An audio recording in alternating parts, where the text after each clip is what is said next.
안녕하십니까, 최준영입니다. 마지막 시간으로 AI 면접 분석 프로세스의 이해에 대해서 살펴보도록 하겠습니다. 우리가 AI 면접 솔루션 두 가지를 제가 설명드렸는데요. 이네어와 뷰인터 HR, 이 프로세스의 차이가 있습니다.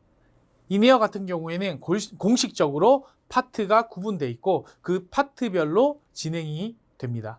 하지만 뷰인터 HR은 특정 이런 프로세스가 공식적으로 나와 있는 게 아니라 기업의 요구에 따라서 변경이 가능하기 때문에 특정한 프로세스 형태가 없다라는 점들을 기억하시면서 이 강의를 따라와 주시면 좋겠고요. 또 이네어를 중심으로 설명하되 뷰인터를 추가적으로 제가 설명드리는 형태로 강의를 진행하도록 하겠습니다. 그럼 본격적으로 내용을 살펴볼 텐데요. AI 면접에 있어서 가장 중요한 부분은 어떤 부분일까요? 저는 이 전 과정 중에서 딱 하나만 꼽으라면 바로 준비에 있습니다. 그래서 왜 준비가 중요하냐? 여러분들 기존 면접은 어떻게 준비하셨습니까? 말할 내용을 생각하고 옷을 입고 면접장으로 가면 끝이었어요. 하지만 지금은 어떻습니까? AI 면접이 도입되고 난 이후에는 여러분들 당연히 옷도 갖춰 입고 말할 내용도 생각하고 카메라, 키보드, 마우스, 컴퓨터 상태까지 다 챙기는 것이 여러분들의 몫입니다. 그래서 어떤 지원자분들은 오히려 AI 면접이 도입되고 나서 편해졌어, 이렇게 이야기하시는 분들이 계신데 저는 그렇지 않습니다. 왜? 모든 준비의 책임은 여러분들한테 돌아갔기 때문이죠. 그래서 준비만 잘해도 50%를 먹고 들어간다라고 제가 설명하는 이유가 바로 여기에 있다는 거. 그래서 어떻게 준비해야 될지 좀 살펴보면요.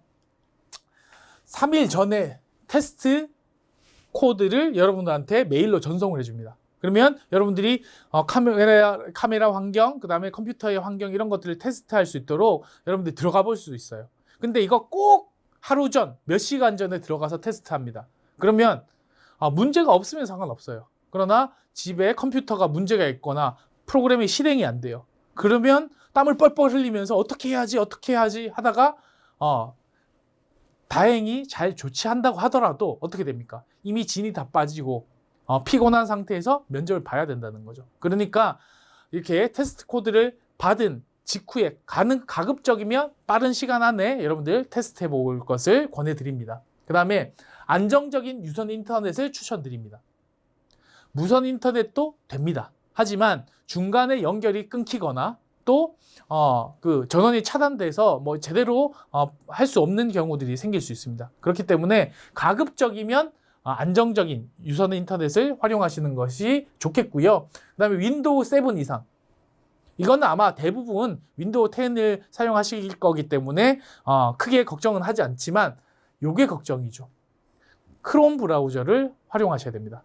AI 솔루션이다 라고 하면 기본적으로 크롬 기반으로 개발이 돼 있다 라고 보시면 되겠고요.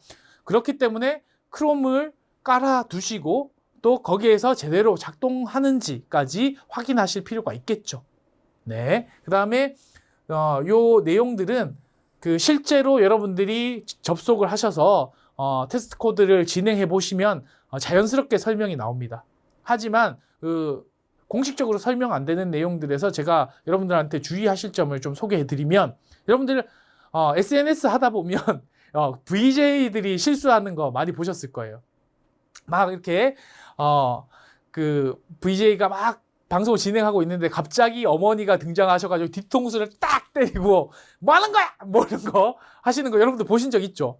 그 다음에 갑자기 우리 반려동물이 튀어 올라와가지고 카메라를 팍 치거나 키보드를 막 두드리는 이런 모습들도 여러분들 보셨을 겁니다. 그게 이제는 VJ들의 모습이 아니라 여러분들의 모습이 될 수 있다는 거. 그렇기 때문에 이 안정적인 환경을 구성하는 거 굉장히 중요합니다. 그리고 카메라가 비치는 이 부분, 뒷 배경들 중요하겠죠. 만약에 제가 아이유를 좋아해서 아이유 포스터를 뒤에 붙였다고 생각을 해보세요. 얘가 지원자인지 여러분들 AI가 구분할 수 있을 것 같아요? 네. 그래서 그런 부분들도 주의하셔야 됩니다. 아시겠죠? 그 다음 기본 질문입니다. 기본 질문은 AI 면접에서 유일하게 미리 대비할 수 있는 부분이라고 볼 수 있습니다. 여기 예시 문항 보세요. 자기소개해 주세요. 그 다음에 지원 동기 말해 주세요. 그 다음에 자신의 장단점 소개해 주세요. 이거 어디서 많이 들어보셨죠? 네. 여러분들이 자기소개서를 쓸 때 또 면접의 기본 질문, 단골 질문이잖아요. 그렇기 때문에 이 부분은 거의 100% 나온다. 기업마다 이 내용 외에 추가적으로 묻는 질문이 있어도 이 세 가지 질문을 안 하는 곳은 없다라고 보시면 됩니다. 그래서 기본 질문, 이것은 준비할 수 있기 때문에 툭 치면 술술술술 여러분들이 준비한 내용을 풀어낼 수 있도록 잘 준비를 하셔야 되겠고요. 그 다음에 40초 준비, 90초 답변입니다. 자, 그러면 40초 쉬고 생각하고 90초 이렇게 여러분들이 말하는 내용을 막 이렇게 스피치를 할 텐데, 여러분들 1분 자기소개 해보시는 분 있어요? 1분 자기소개 하면 어떤 줄 아세요? 이제 한 50초 되면 힘들어요. 그죠? 90초 동안 쉴 새 없이 이야기하면 어떻게 될까요? 예. 너무 피곤하겠죠. 그리고 이 90초 거의 끝날 때쯤 되면 여러분들의 태도가 어떻게 될까요? 예. 집중력이 흐려져서 눈알이 아래 위로 양옆으로 이렇게 흔들리는 경우들도 있을 거고요. 피곤하니까 짜내려고 이렇게 목을 이렇게 돌리는 경우도 있겠죠. 이렇게 되면 태도 점수가 어떻게 될까요? 낮아집니다. 그렇기 때문에 90초를 꽉 채울 필요 없어요. AI 솔루션은 기본적으로 20초 이상만 녹화가 되면 평가하는데 아무 지장이 없습니다. 하지만 또 여러분들이 90초 중에 20초만 녹화했어요. 기분이 어떨 것 같아요? 뭔가 내가 최선을 다하지 않은 것 같은데 이런 느낌이 들 수 있습니다. 그래서 저는 50초, 60초 내외, 그러니까 1분 자기소개라고 생각하고 하라라고 이야기합니다. 그런 이유 중에 또 하나가 뭐냐? 이제 시작이죠. 이 많은 프로세스 중에 첫 시작입니다. 여기에 질문이 기본적으로 3개예요. 3개도 있고 뭐 5개까지 있는 데도 있습니다. 그러면 1분 30초씩 5개. 예. 굉장히 시간이 길죠. 그래서 AI 면접은 기본적으로 기존 면접에 비해서 평가 시간이 깁니다. 여기서부터 이까지 평가하는데 보통 짧게는 1시간, 많게는 1시간 반 정도 걸린다라고 보시면 됩니다. 네, 그렇기 때문에 어떻게 해야 되겠어요? 네, 체력 관리를 위해서 꽉꽉 채워서 답변하면 결국에 끝에 가서 여러분들 체력적으로, 멘탈적으로 무너질 수 있다라는 거 기억하시면 좋겠습니다. 그 다음에 탐색 질문입니다. 탐색 질문은 여러분들이 쉽게 알아들을 수 있는 용어로 설명을 하면 인성검사가 되겠습니다. 인성검사. 아까 제가 주의사항을 간단히 전 시간에 제가 언급해 드렸는데, 주의사항 기억나시죠? 내가 성실하고 최선을 다하는 직장인이라고 빙의해서 평가했다가 어떻게 된다? 이 뒤에 파트에서 AI가 나한테 질문을 걸어오는데 그것과 질문 내용과 여러분들의 그 체크했던 내용들을 비교 평가한다라고 이야기를 했죠. 네. 그렇기 때문에 있는 그대로 나의 모습을 그대로 체크하는 것이 가장 중요합니다. 그리고 제가 문제를 예시 문항을 보여드리는 것과 같이 기존의 인성검사 문제와 차이가 있을까요? 없을까요? 예, 거의 없습니다. 하지만 차이가 있는 점이 있죠. 여러분들 지필고사로 대부분 해오던 것을 모니터에서 마우스로 클릭한다. 근데 이 한 페이지에 나오는 문항 수가 10문항입니다. 10문항. 그리고 이 한 페이지의 제한 시간이 60초입니다. 그러면 한 문제당 6초가 되겠죠. 여기 제가 쭉 설명을 해놨는데 한 문제당 6초이기 때문에 여러분들 읽고 체크하고 버거워요. 그렇기 때문에 생각을 많이 해서 뭔가 꾸며내려고 하다 보면 시간이 부족합니다. 또 뭐냐? 주의하셔야 되죠. 이거 10개 다 못 풀고 다음 장으로 넘어갑니다. 그러면 당황하죠. 그 두 개 못 풀었는데, 1개 못 풀었는데 이러면서 마음이 찜찜해지면서 멘탈이 흔들리기 시작해요. 그러실 필요가 없습니다. 보통 한 170문항 정도 되는데 이 170문항 중에서 80%, 그러니까 다시 말해 한 페이지에서 8개 이상만 체크를 하시면 여러분들 평가하는데 전혀 지장이 없어요. 그렇기 때문에 어떻게 하셔야 되겠습니까? 예, 다 시간 내에 못 풀었다면 잊고 다음에 충실하게 하면 됩니다. 혹여나 내가 이 페이지에서 7개밖에 못 풀었어요. 다음에 9개 풀면 됩니다. 그렇기 때문에 뒤에 내가 평가받았던 체크했던 내용들에 자꾸 그 관심을 갖지 마시고 앞으로 내가 해나갈 것에만 관심을 가지고 체크하시면 된다라는 거 이제 좀 해결이 되셨죠. 그 다음에 상황 질문입니다. 상황 질문 RP라고 적혀 있는데 RP는 롤플레잉의 약자입니다. 뭐 상황극, 역할극이라는 거죠. 그래서 여기 보시면 예시 문항 중에 소개팅 상황에서 마음에 드는 이성과 식사 후 지갑이 없을 때 어떻게 하겠냐? 굉장히 당황스럽죠. 네, 실제로 저는 그런 경험한 적 있어요. 하지만 이런 질문이 왔을 때 대부분 이 상황 질문에 배경 지식이 없는 분들은 어떻게 대답하냐? 아, 제가 그런 상황이면 당황스러울 것 같아요. 그래서 좀 지갑을 찾아보다가 화장실 가는 척을 하면서 점원한테 몰래 가서 아, 제가 지금 가지고 있는 게 스마트폰밖에 없는데 이 스마트폰으로 결제 가능할까요? 아, 된다고요? 아, 다행이네요. 이렇게 이야기를 하고 아무렇지도 않은 듯 자리에 오겠습니다 라고 이야기했다고 쳐보세요. 굉장히 그럴싸한 이야기이긴 하죠. 근데 이게 맞는 답변 방식일까요? 틀린 답변 방식일까요? 네, 틀렸습니다. 왜냐? 이 상황극은 자기가 주인공이어야 되죠. 그것은 아까 제가 말씀드렸던 것은 3인칭 관찰자 시점으로 제가 이야기를 했잖아요. 네, 누군가를 바라보듯이 이야기하는 것이 아니라 내가 주인공이 돼야 되겠죠. 예를 들어서 지갑이 없네? 저기 제가 오늘 지갑을 가지고 오지 못했는데 제가 주로 삼성페이 사용하거든요. 이걸로 결제해도 될까요? 아, 된다고요? 아, 다행이다. 아, 저분이 너무 마음에 들어서. 네, 투머치 토크 죄송합니다. 아무튼 이렇게 자기가 주인공인 것처럼 답변을 했을 때 좋은 평가를 받을 수 있다. 그러면 어떻게 됩니까? 자연스럽게 상황에 맞는 표정이 지어지죠. 당황스러운 표정, 또 그 상황을 잘 극복해서 다행이라고 생각하는 표정, 이런 것들이 잘 골고루 표현이 되기 때문에 점수를 받는데 더 유리하다. 그리고 그렇게 답변하는 것이 기본이다라고 생각하시면 됩니다. 여기서 또 여러분들 주의하셔야 될 거 60초 준비, 60초 답변입니다. 아까보다 생각하는 시간은 늘어났죠. 그리고 답변하는 시간은 짧아졌습니다. 근데 여기서 이런 그 듣도 보도 못한 이런 당황스러운 질문들을 딱 하는데 여러분들 어떻게 대응하실 수가 있겠어요? 막 당황하면서 막 생각을 하는데 60초 안에 다 답변을 생각 못했어. 그러면 떠듬떠듬 하면서 상황을 해결해 나갑니다. 근데 60초 채우려고 하니까 어떻게 돼요? 자꾸 상상을 하니까 눈이 어떻게 됩니까? 위를 향하죠. 그리고 짜내려고 하다 보면 막 이러면서 막 고민하고 걱정하는 표정들이 그대로 녹화가 됩니다. 좋은 평가가 될까요? 안 될까요? 안 되겠죠. 그래서 이 60초 시간이 부족하다면 아까 제가 말씀드렸던 부분 중에 하나가 20초 이상일 때 평가 전혀 문제가 없다라고 말씀을 드렸기도 하지만 20초 이전에는 뭐예요? 언두 버튼. 예, 그러니까 녹화를 취소할 수 있습니다. 20초 이전에. 그렇기 때문에 한 15초 정도까지는 추가로 더 생각을 해보실 수 있어요.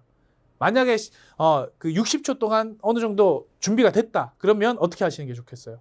네, 그 15초 동안 한번 쭉 내가 하고 싶은 이야기를 좀 연습해보고 딱 다시 리플레이를 해서 쫙 자기가 연습한 대로 쫙 밀고 나가면 오히려 더 좋은 점수를 받을 수 있겠죠. 그래서 그런 식으로 여러분들이 이 시간 관리를 하시면 도움이 되겠습니다. 그러나 특히 여러분들이 주의하셔야 될 것은 그 갈등 상황 제시를 하고 문제 해결 방안을 요구한다라는 것이 핵심입니다. 결국 문제 해결 능력을 보자는 거죠. 그렇기 때문에 여러분들 어떻게 해야 되겠습니까? 너무 과격한 행동이나 또 너무 극단적인 선택을 하면 될까요? 안 될까요? 안 되겠죠. 네, 그래서 그런 점들은 유의하시기 바랍니다. 그 다음에 상황 질문에서 갑자기 심층 질문으로 뛰어넘었어요. 게임은 좀 다른 이야기이기 때문에 제가 조금 이따 설명을 드리고요. 심층 질문부터 좀 소개를 해드릴게요. 심층 질문을 한마디로 표현하면 꼬리 질문이라고 생각하시면 됩니다. 꼬리에 꼬리를 무는 질문이 진행되고요. 최대 5개까지 진행됩니다. 그래서 여기서 자주 발생하는 실수는 그런 겁니다. 내가 처음에 뒤에 뒤에 질문에 답할 내용까지 다 말해버리는 그런 상황이 발생한다는 거죠. 그렇기 때문에 이 심층 질문 경우에는 여러분 어떻게 하셔야 되겠습니까? 그 질문한 내용들에 해당하는 부분들만 이야기하시도록 노력하셔야 되겠죠. 하지만 뒤에 질문이 어떤 것들이 따라올지 모르기 때문에 여러분들 실수로 그 뒤에 나오는 질문에 대한 답변을 앞에 했을 수도 있어요. 그럼 어떻게 하면 될까요? 네, 당황하지 말고 어떻게 하면 됩니까? 네. 네, 그 AI는 앞에 질문과 이 뒤에 질문을 교차 분석하지 않아요. 그렇기 때문에 어떻게 됩니까? 했던 말을 뒤에 아무렇지도 않는데 또 하시면 돼요. 근데 이것을 모르는 분들은 또 당황해가지고 어떡하지? 망했네. 이런 생각을 하고 계신다는 거죠. 그래서 당황하지 마시고 했던 말 또 하셔도 된다라는 거 기억하시고요. 그 다음에 처음에는 보통 답답형이 나옵니다. 5초 내외. 예, 아니요, 뭐인 것 같습니다. 이런 식의 답변을 하시고 뒤에 꼬리 질문에 맞춰서 답변을 하시는 거 도움이 되겠다. 그리고 여기 예시 문항 보시면 주변에서 가장 성공한 사람은 누구라고 생각하나요? 라는 질문이 처음에 나왔습니다. 예를 들어서 아버지라고 생각합니다. 라고 답했어요. 그 뒤에 이어지는 질문이 뭘까요? 네. 그 이유는 무엇일까요? 네. 생각 가능하죠? 그 다음에 존경하는 분과 당신의 차이점은 무엇일까요? 이런 질문들이 이어진다. 그렇기 때문에 여러분들 또 그 내용을 계속 답변하다 보면 자기가 처음에 답변한 내용과 마지막에 생각이 달라지는 경우들도 또 주의를 하셔야 되겠죠. 왜? AI는 이거와 이거의 차이점을 분석하지 않지만 여러분들이 녹화된 이 영상을 누가 본다?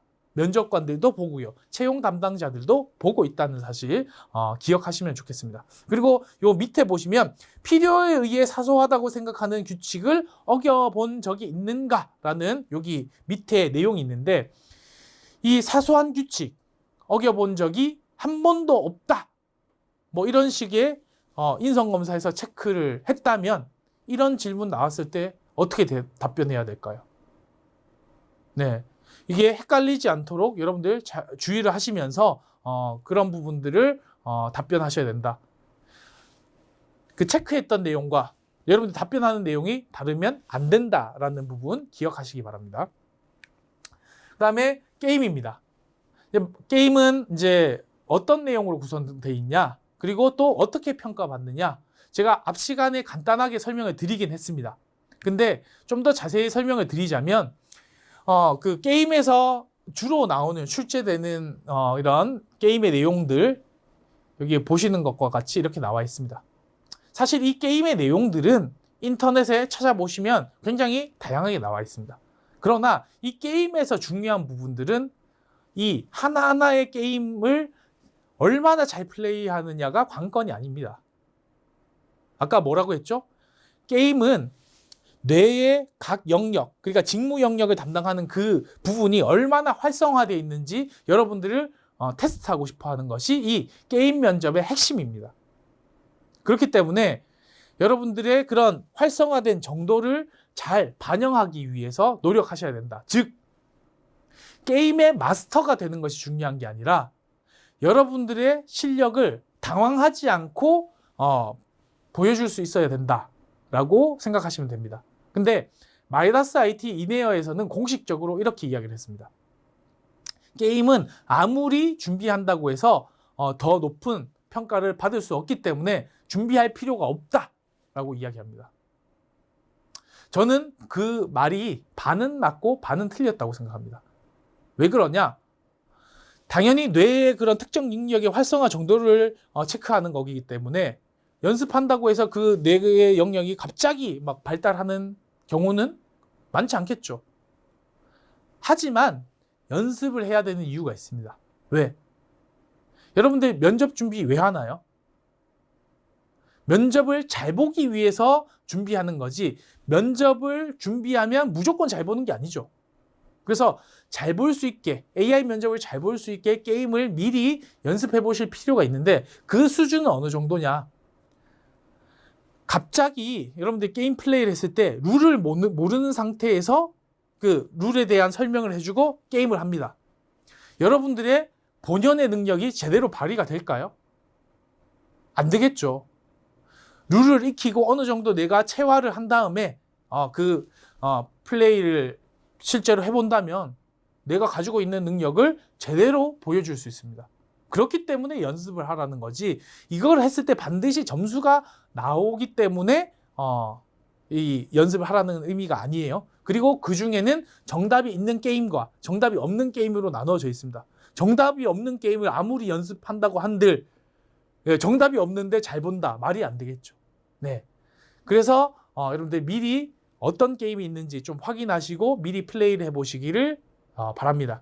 그리고 여러분들 또 평가하는 방식이 단순히 정답률만 보는 것이 아니라고 제가 말씀드렸죠. 전반적인 그래프가 중요합니다. 여러분들의 집중력이 점점 높아진다. 좋은 그래프가 될 수 있습니다. 그리고 상위에서 논다. 예, 좋은 그래프가 될 수 있습니다. 그러나 시간이 흐름에 따라 집중력이 낮아진다. 나쁜 그래프죠. 밑에서 논다. 나쁜 그래프죠. 결국은 이 전체적인 패턴을 보는 거기 때문에 여러분들이 포기하지 않고 끝까지 집중력을 여러분들이 유지한다면 처음에 좀 실수를 했다고 하더라도 끝에 충분히 만회가 가능합니다. 또 난이도 적응도도 봅니다. 난이도가 점점점 올라감에 따라서 정답률이 어떻게 변하는지, 유지되는 친구들도 있고 높아지는 친구들도 있고 떨어지는 친구들도 있겠죠. 어떤 그래프가 좋겠습니까? 높아지거나 위에서 놀거나. 결국은 이런 패턴들을 중심으로 본다. 그리고 아까 또 제가 강조했던 부분이 게임 플레이를 할 때 시선 어디를 바라봐야 됩니까? 네, 당연히 카메라를 보고 있으면 게임 플레이가 안 되겠죠. 그러니까 모니터에 집중하고, 좀 한두 번 실수했다고 하더라도 막 이런 거 하지 마세요. 네, 그래서 또 쓸데없는 그런 태도 점수에서 문제가 될 만한 행동 하실 필요가 없다. 그리고 가끔 게임 플레이 하다가 이런 분들 계세요. 내가 망쳤다 생각 들면 케이블을 뽑는 경우가 있습니다. 실제로 있는 사례예요. 네. 그 뽑으면 될까요? 안 될까요?